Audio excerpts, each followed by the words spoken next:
You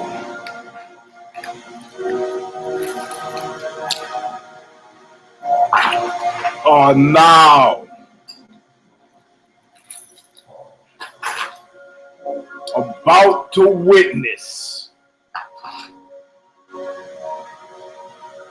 the awesome, crushing might of, I don't have the sign, I forgot the sign. Wait for it.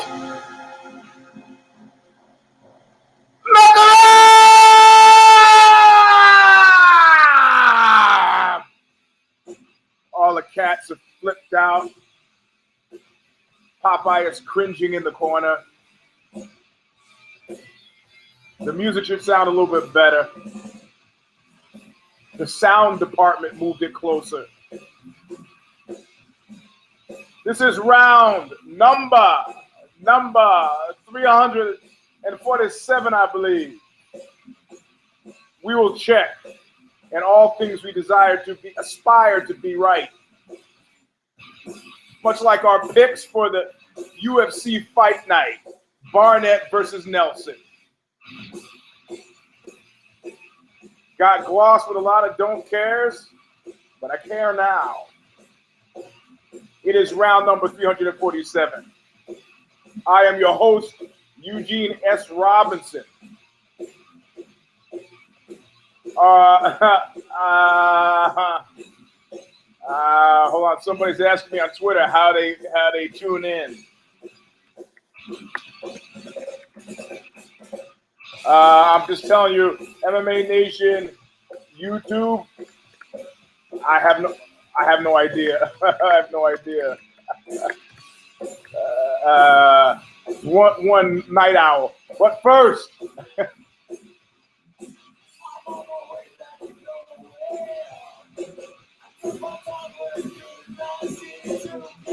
I'm taking a real good look at you. I'm taking a real good look at your face.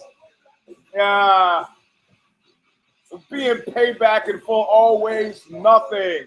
Anyway, welcome, my friends, to a very, very late night show that apparently never ends.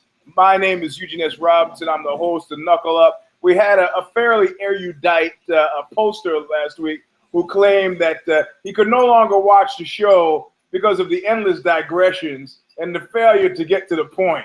So I'll get to the point for you guys who are pressed with time at midnight. Fights are great. Good night.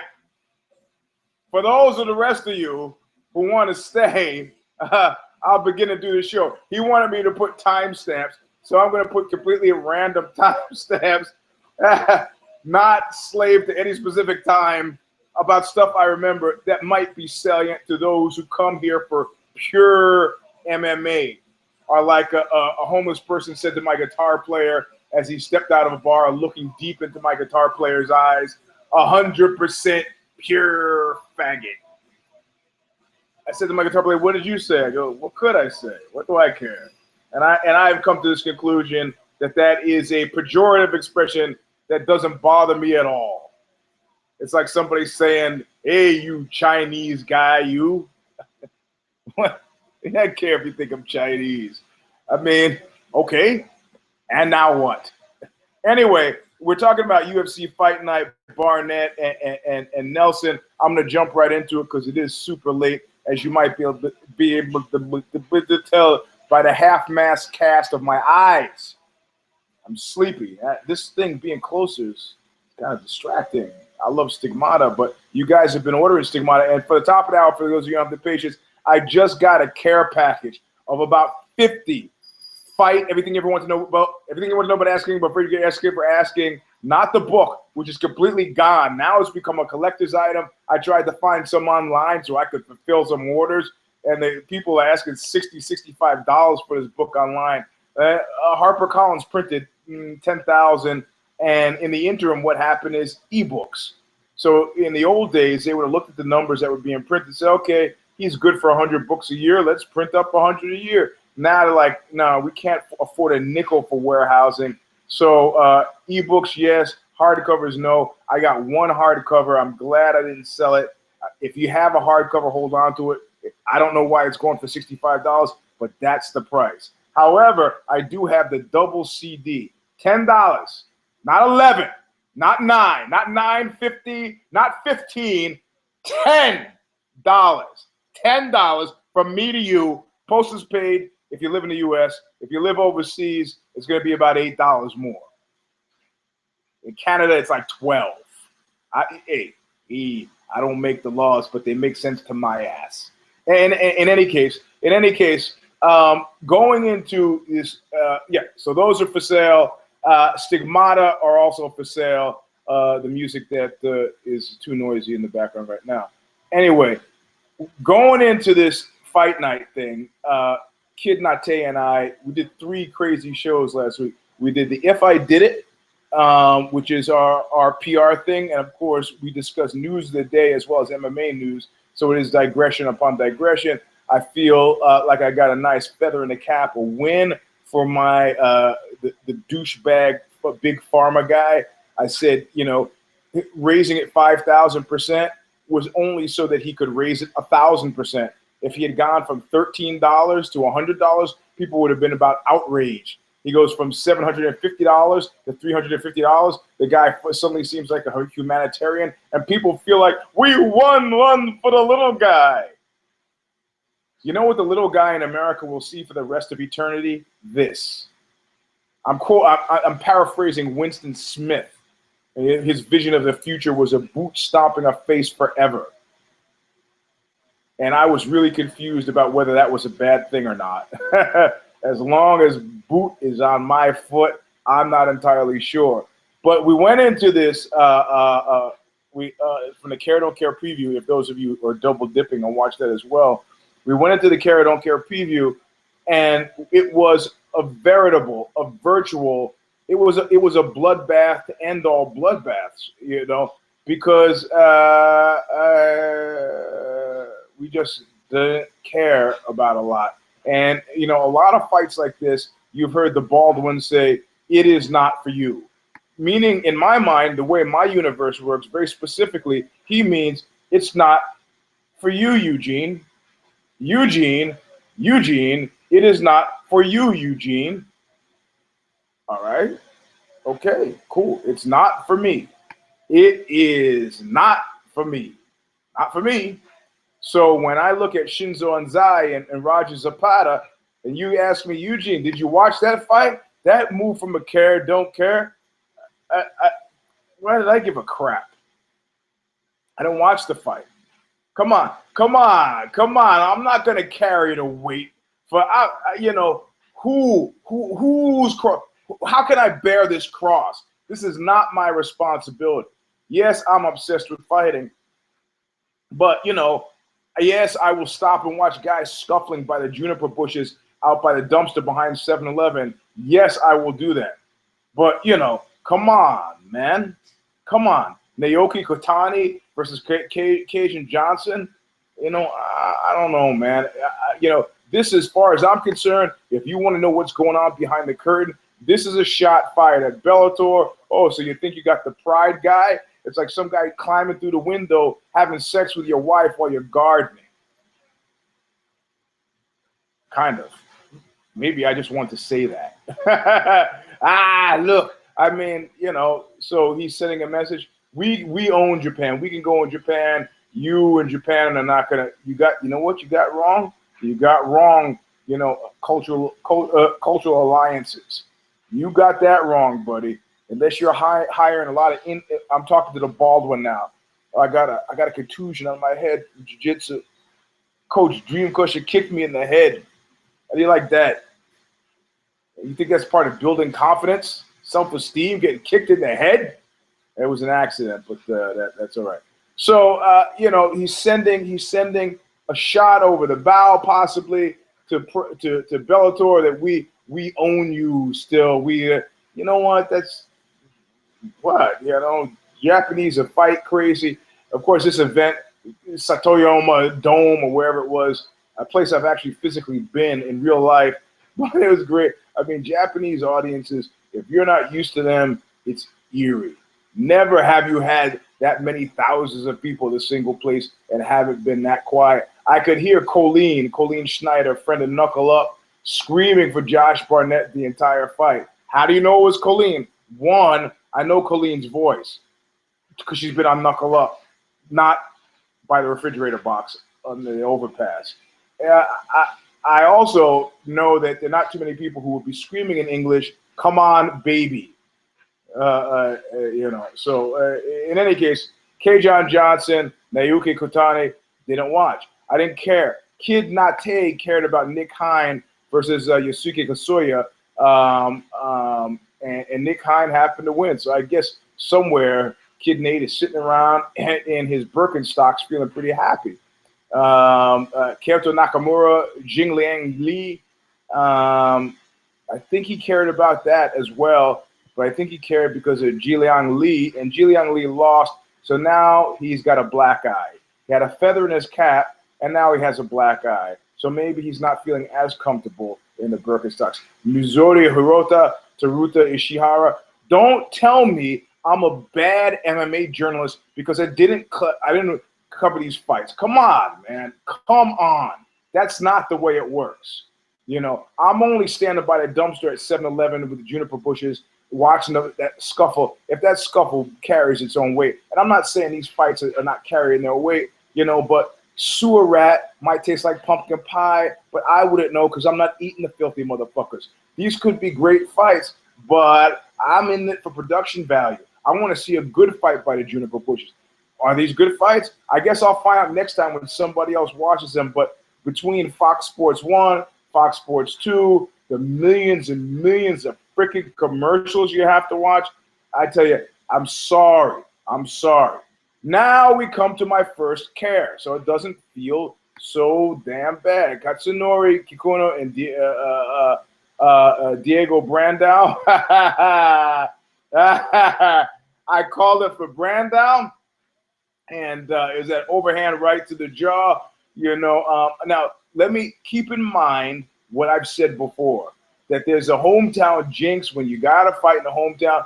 Donald Cerrone, several other fighters said, yeah, I'm worried about seats for my mom, for seats for my pa. I'm worried about showing off with my high school gym teacher, all those girls who dumped me. I'm trying to make a point. You know, you get rattled. You get rattled in ways that you don't get rattled when the fights are away from home. I said, but don't underestimate the kind of nationalistic nationalism that occurs when a Japanese fighter is fighting a fighter from anywhere else.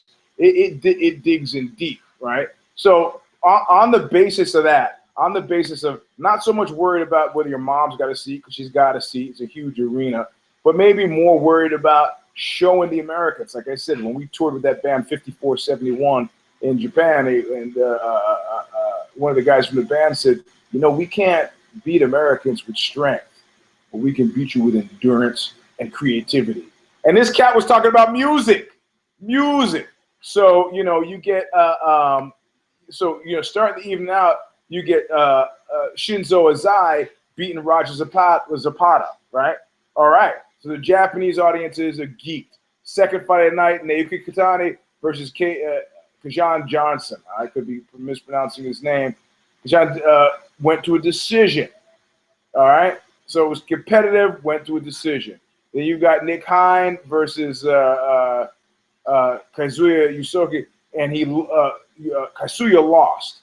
So now, you know, then you had Nakamura versus Jiliang Li. Now, Jiliang Li, that I don't know for a fact that he's not Japanese. I suspect he's not. Li doesn't sound like and of course I didn't watch the fight, so what do I know? Li doesn't sound like a Japanese name. So the Japanese fighters, with the exception of one decision, have won. You have two Japanese fighters, Hirota and Ishihara fight, so they cancel each other out.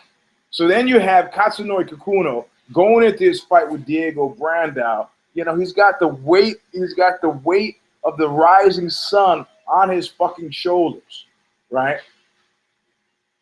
A decision, you can always explain away a decision, because at least at the very end, you're standing in the middle waiting for your hand to be raised. But it was too much. The nation, how much does Japan weigh? Too much for Kikuno. Diego Brandao blasted him, blasted him the first 20 seconds. Yeah, I mean, that was a good old, what we used to call a good old Georgia head whipping, Steve Percival. Percival makes me think, of course, this movie I just saw, The Suicide Theory. If you haven't seen it, see it.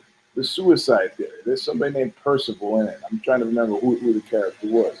So now, Katsunori Kikuno, he is now on the boards. He is now on the boards as the first Japanese fighter in a Japanese-centric card that was designed to lure back in or build some sort of brand name affinity or identity. The UFC now to kind of move a piece in front of Bellator, and he loses. Punched the fuck out in 28 seconds. Almost one of the shortest UFC defeats ever. That means that Japan has been shit. You have disgraced me, and you have disgraced the land of the rising sun. So Takayuki Mizugaki and George Roop, a fight that I call for Mizugaki. Roop, it was a decision, but this was enough to get things going in the right direction. The fight, I'm going to tell you truthfully, honestly, though I was all in for Mizugaki, the fight, I fell asleep several times during the fight. I don't mean hard sleep. I mean like this.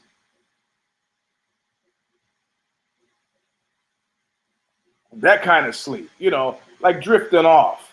Like maybe you had a little too much Robitussin. I don't know. I don't know. So now I have skipped through or managed not to see a good portion of these fights. I jump in on Brandao. Happy to see Brandao. I got my hopes up, but this Baton Death March, this Guadalcanal of an MMA fight with the Mizugaki George Roop. I mean, hey man, I just didn't need it. I didn't need it. It didn't come at a time. And of course, I'm bearing the weight for this. I'm bearing the weight for this because if I'm not interested, you're not interested. If you're not interested to watch, you're not interested enough to listen to me talk about having watched. And frankly, I'm pushing it to make the claim that I'm interested in what I did watch. So I'm not going to bullshit you. This I don't do. I don't lie to my kids. I don't lie to you. In general, I try not to. I remember once I was grabbed by some crazed West Indian who had a wrench and was about to stove my head in when I was about 9 years old. I lied to him. Him I lied to. He was very angry because somebody had thrown a cinder block 60 feet tall, 60 feet from the top of a building. Actually, it was between the alley, from the top of a garage between the alleys on Crown Street. And this cinder block went through, smashed through the hood, the convertible top of his, nice cherry red 1967 Cutlass, I believe it was. He was a little steamed. And he came up, and we ran back in the back of the alleys, and could you get the sign? I'm sorry, I'm having labor difficulties here, and so right at that time, my mother calls me for dinner. Hey, the guy, Hodad, or whatever, Howard, or the poster, you can, I guess you can go away. Thank you. It provides lots of entertainment for it's fallen already. Here, let's do this.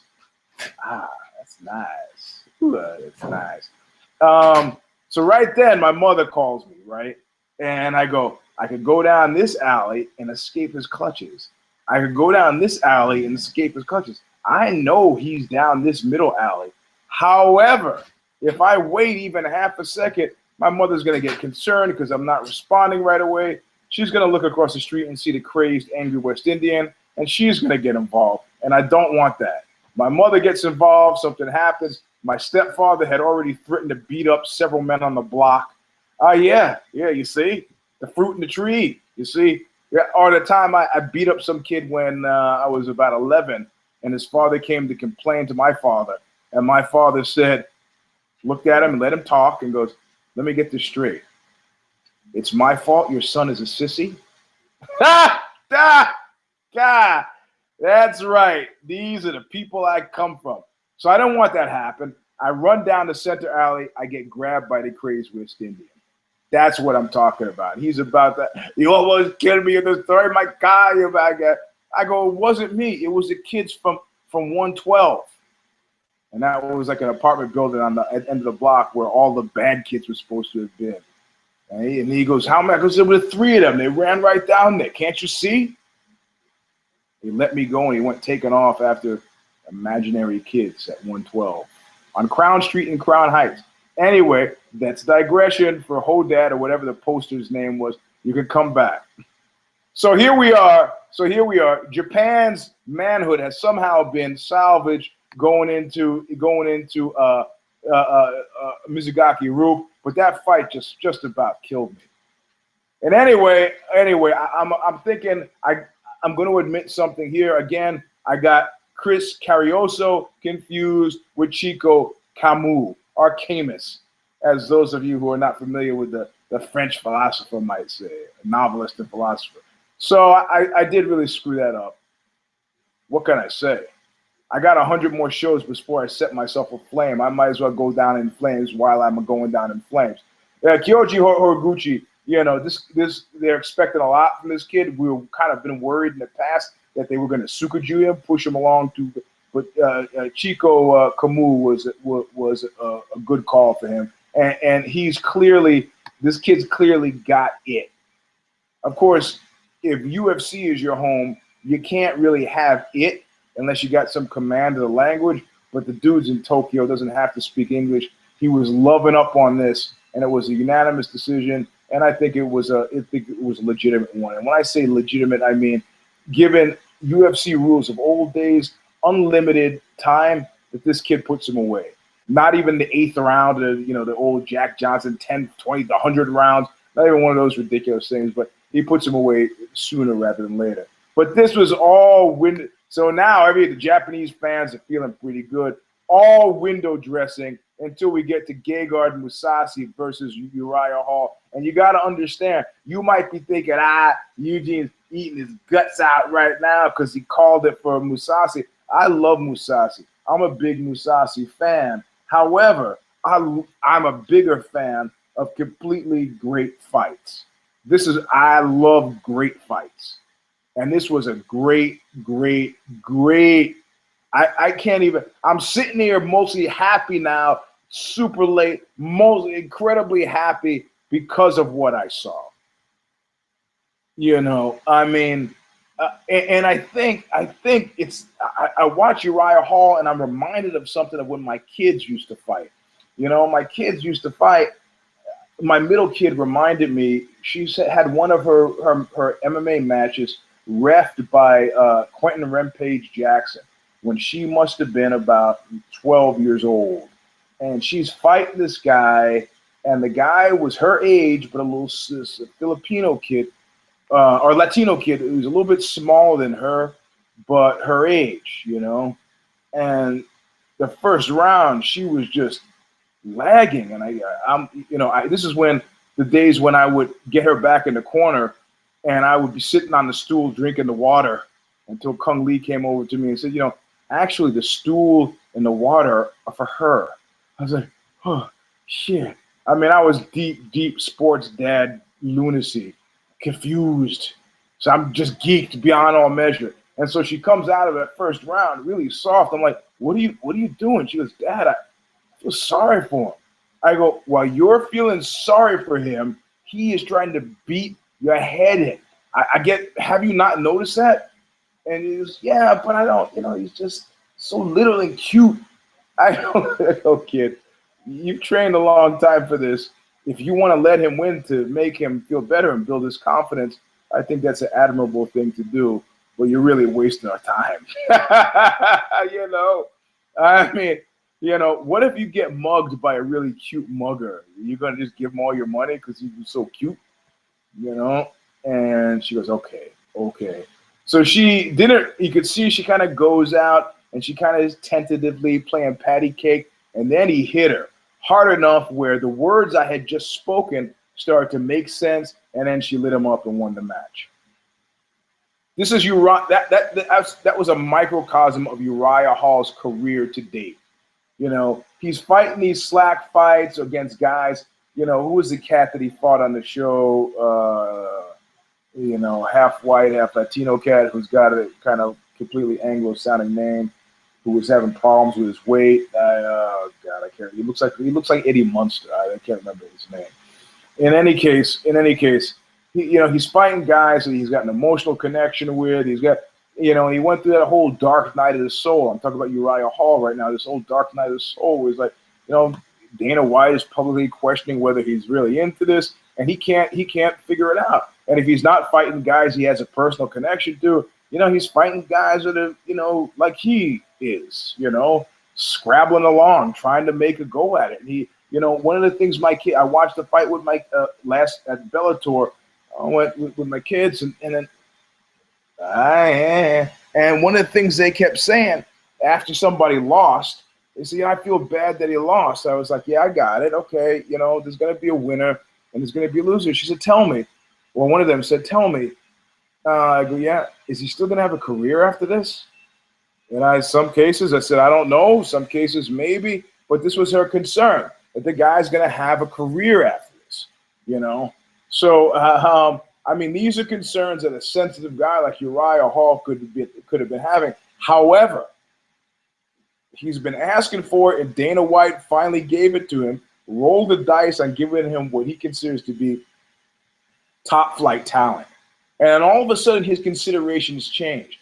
Gegard Mousasi's bones have already been made over his 38 some odd fights, 40 some odd fights. It's a legacy that you can't undo. This is a guy Uriah Hall probably watched on TV and goes, that guy's phenomenal. And this is your moment.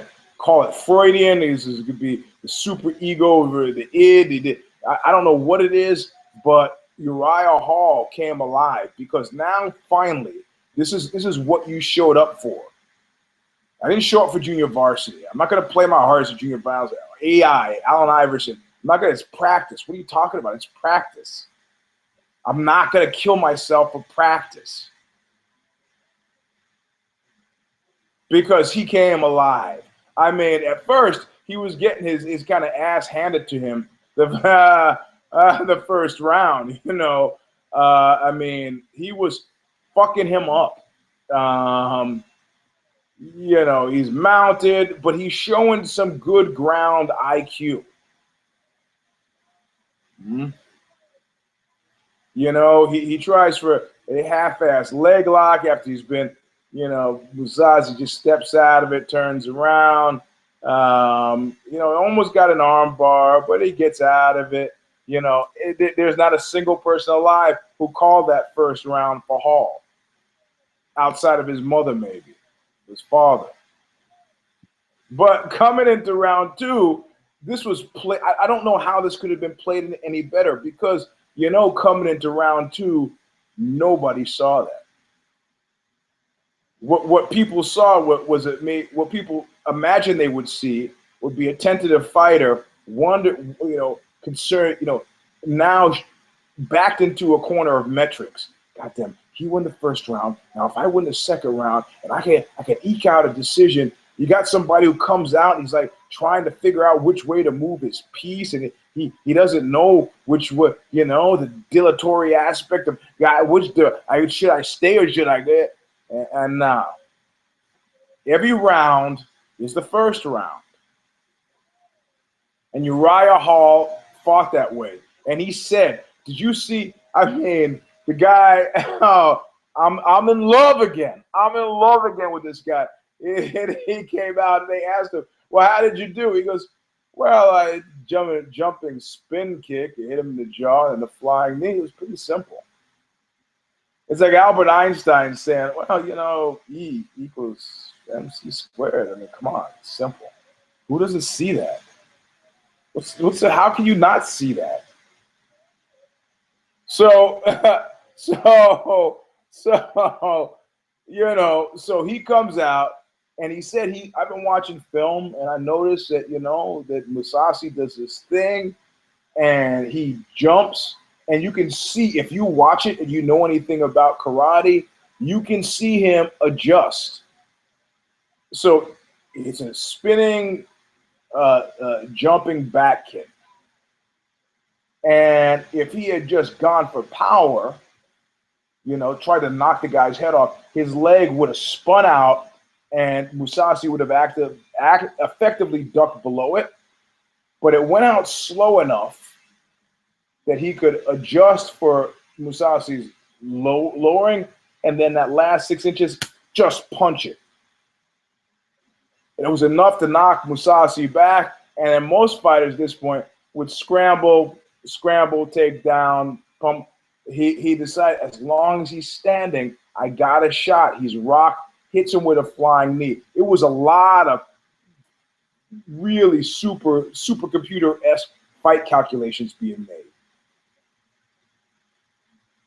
And he get with the knee, there was no way at that point, that he 25 seconds in to round number 2, that Mousasi was ever going to be able to recover from that. Greg Clench. He pronounced that guy's name. How'd you let a Dutch referee sneak in there? Come on, man. The only way it could have been worse would have been a Welsh referee. I cannot pronounce these names. And of course, my guitar player once said to me, I don't know why you don't get Flemish. It's just like English. Oh, of course. Yeah, Steve Smith, Greg clenches the.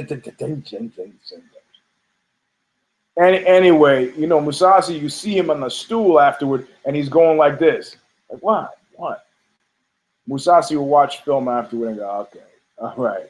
And all of a sudden, where Uriah Hall is sitting at his chair at the dinner table, in the top 10 contender spot. What happened? What happened? We're running an article in Aussie that I've written, of course, on Hitler's escape from Germany post-war and his travels to Argentina. And you might be surprised to find that after interviewing 3 internationally respected global scholars and authorities, I can't find anybody who believes that. I do.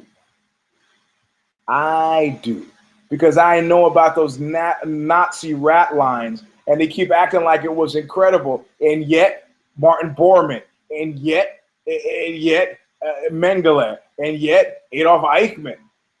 Oh, but this is crazy.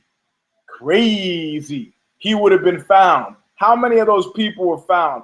Bormann? No. Mengele? They found his dead bones in the 70s after he drowned on the beach, had a heart attack, and then drowned.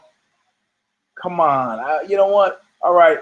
I now know that you are scared cowards, and none of you are going to come out and say what you believe. So it's up to independent journalists, the filmmaker I interviewed in Jerusalem or Tel Aviv, who has very different feelings about what. But okay, fine. I'll let you keep your tenure.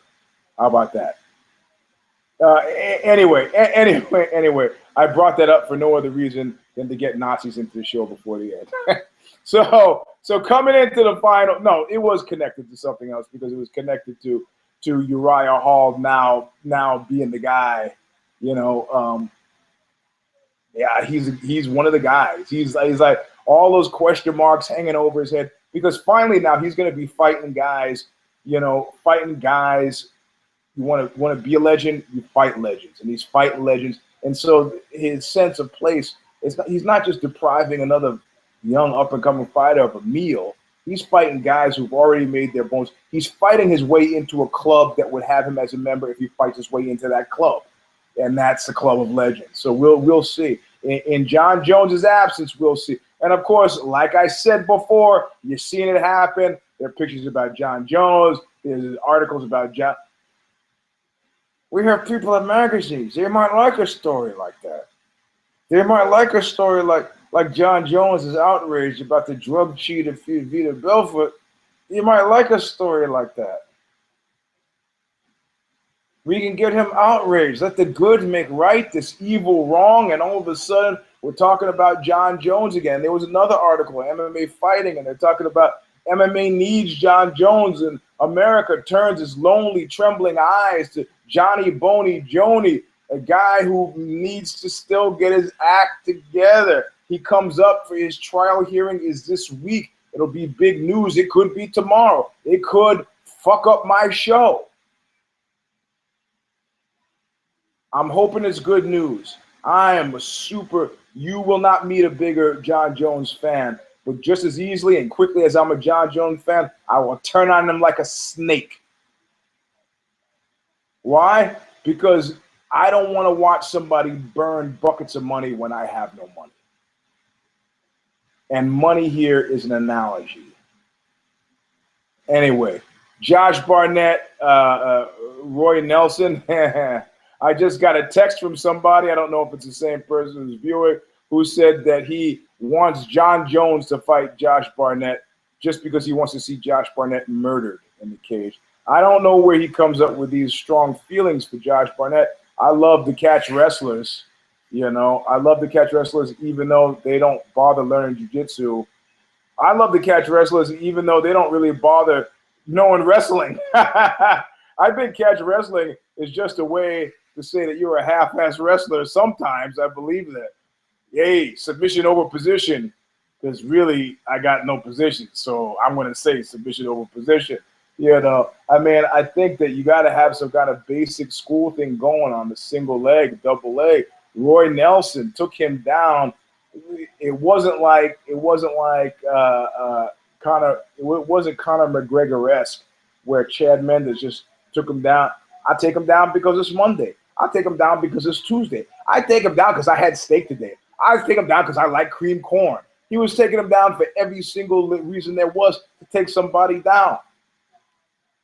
Roy Nelson wasn't there, but he was pretty close.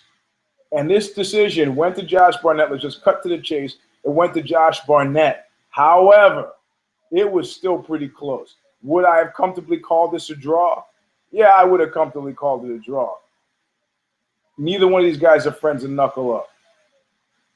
We've got connections on both sides, so they're equal associates. So I can go Switzerland on this.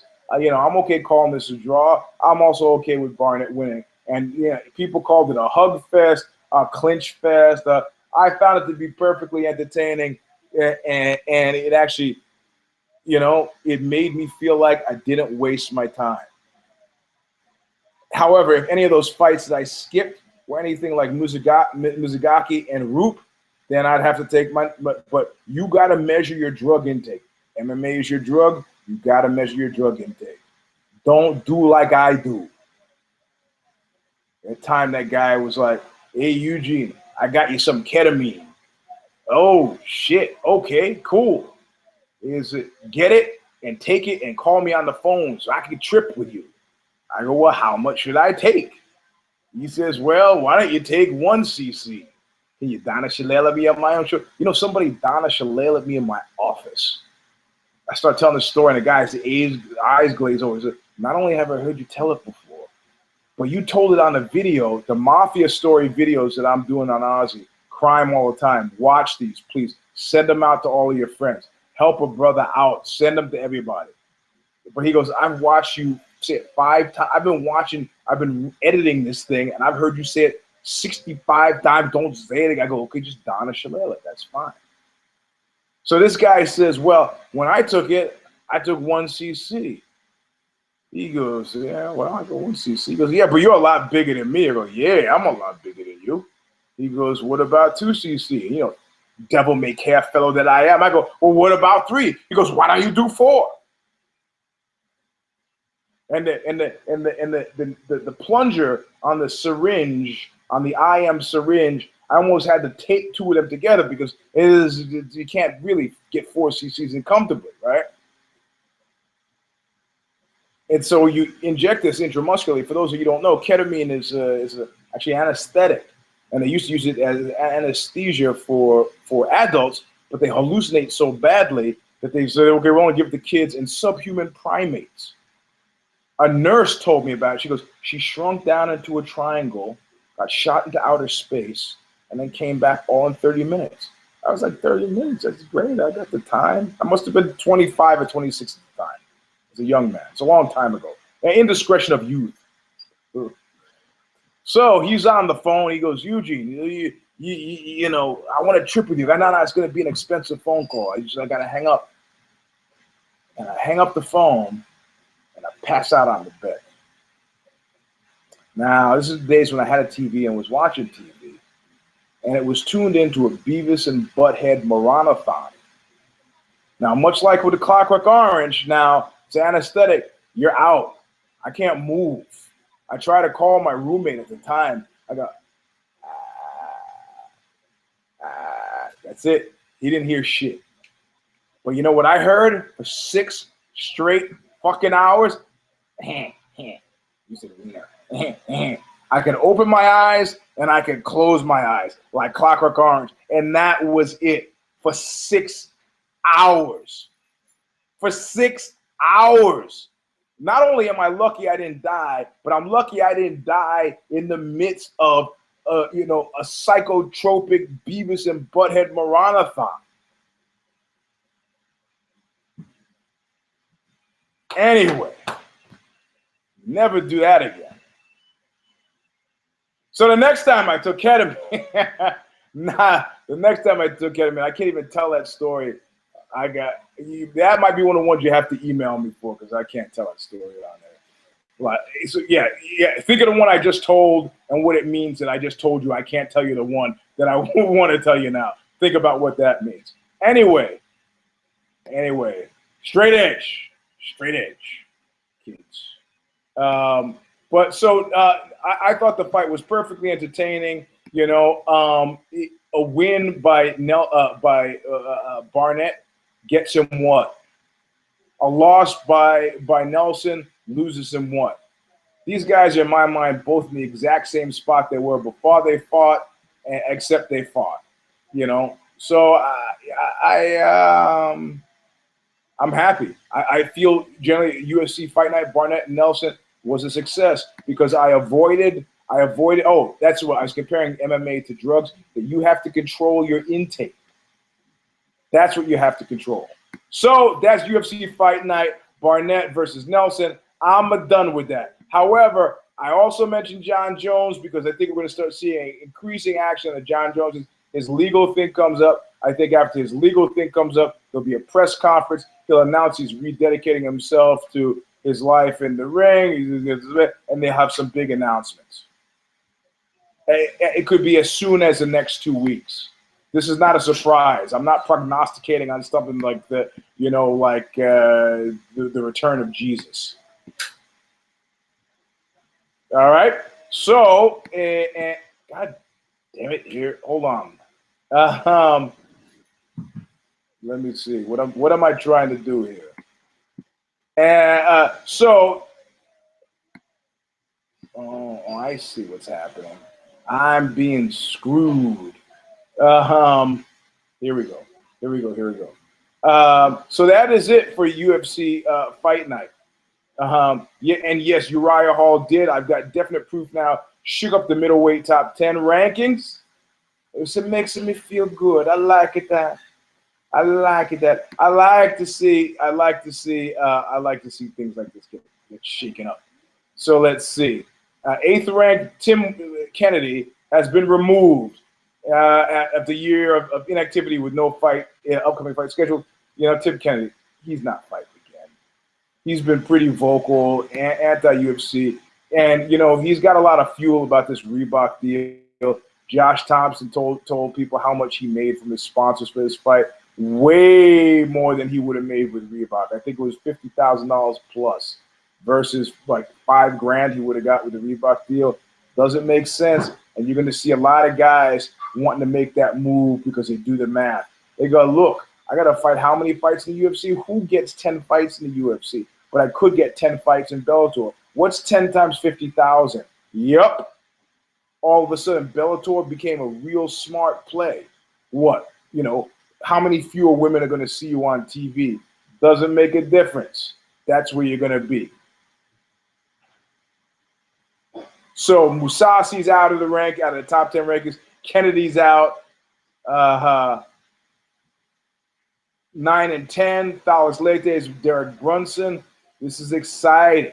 This is exciting. Courtesy of Uriah Hall. Really nice.